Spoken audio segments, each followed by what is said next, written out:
अस्सलाम वालेकुम। इयत्ता चौथी, विषय मराठी, पाठ मैत्री।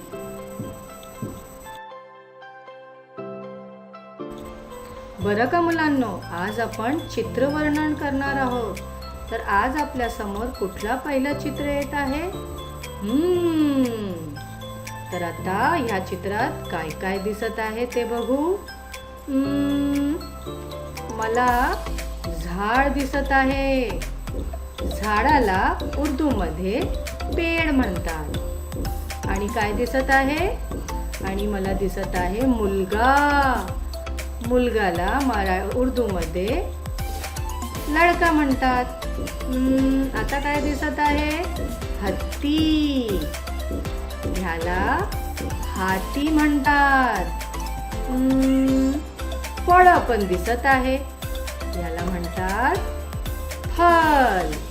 आणि आता काय दिसत आहे? आकाश। आकाशला उर्दू मध्ये म्हणतात आसमान। आता आपल्या समोर दुसरं चित्र येत आहे। आता ह्या चित्रात आपल्याला काय काय दिसत आहेत पाहू।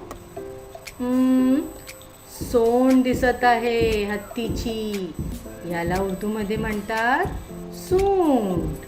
आता काय दिसत आहे? घाबरणे। मुलगा घाबरलेला दिसत आहे। घाबरणे म्हणजे डरना। फांदी। मुलगा फांदीवर बसला आहे। फांदी म्हणजे डाली। आता बरं काय दिसत आहे? तर मुलगा कुठे बसला आहे? फांदीवर। बसला म्हणजे बैठा। मुलांनो, आता आपण पुढचं चित्र बघू। ह्या चित्रात काय दिसत आहे? तर ह्या चित्रात मुलाच्या आणि हत्तीची मैत्री दिसत आहे। मैत्री म्हणजे दोस्ती। मुलगा हत्तीला फळ देत आहे आणि देताना तो आनंदी दिसत आहे। आनंदी म्हणजे खुश। मुलगा हत्तीच्या सोंडेत फळ देत आहे। देणे म्हणजे देना। बरं का मुलांनो, आता आपण संपूर्ण चित्र एकत्रित बघू आणि त्यामध्ये एक छानशी गोष्ट तयार करू। पहिलं चित्र आपल्या समोर आहे। त्या चित्रामध्ये एक मुलगा दिसत आहे। तर चला त्याला एक नाव देऊ, असलम। तर मुलांनो, असलम आपल्या मित्रांबरोबर खेळत होता। खेळ संपूर्ण झाल्यावर तो आपल्या घराकडे निघाला। घरी जात असताना त्याला समोरून हत्ती दिसला। हत्तीला बघून तो खूप घाबरला आणि घाबरून झाडाच्या फांदीवर जाऊन बसला। हे आपल्याला चित्र क्रमांक 2 मध्ये दिसत आहे। हत्ती हळूहळू त्या झाडाजवळ आला, कारण हत्तीला खूप भूक लागली होती आणि त्या झाडावर त्याला खूप सारे फळ दिसत होते। त्यांनी आपली सूंड वर करून फळ तोडण्याचा प्रयत्न केला, पण त्याची सूंड फळापर्यंत पोचली नाही। हा सर्व प्रकार असलम बघत होता।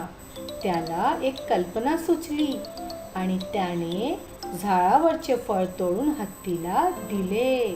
हे आपल्याला चित्र क्रमांक 3 मध्ये दिसत आहे। फळ खाऊन हत्ती आनंदी झाला आणि असलमही आनंदी झाला फळ देऊन। मग अशा प्रकारे असलम आणि हत्तीमध्ये मैत्री झाली। आता आपल्याला क्रमांक 4च्या चित्र मध्ये काहीच दिसत नाहीये, तर आपण त्यांच्या मैत्रीचं एक चित्र टाकू। बरं का? आता बघा, अनवर आणि हत्तीमध्ये मैत्री झाली। तर मुलांनो, ह्या चित्रवर्णनामुळे आम्हाला 2 शिकवण मिळत आहे। पहिली शिकवण, आम्हाला सर्वांची किंवा लोकांची किंवा आपल्या इतर आसपास राहणाऱ्यांची मदत करायला पाहिजे. दुसरी शिकवण मिळते की कसाही प्रसंग आपल्यावर आला तर चातुर्याने त्याचा सामना करायला पाहिजे. मग आता आपण ही शिकवण लक्षात ठेवणार ना? चला मग आता आपण दुसऱ्या पाठात भेटू. धन्यवाद.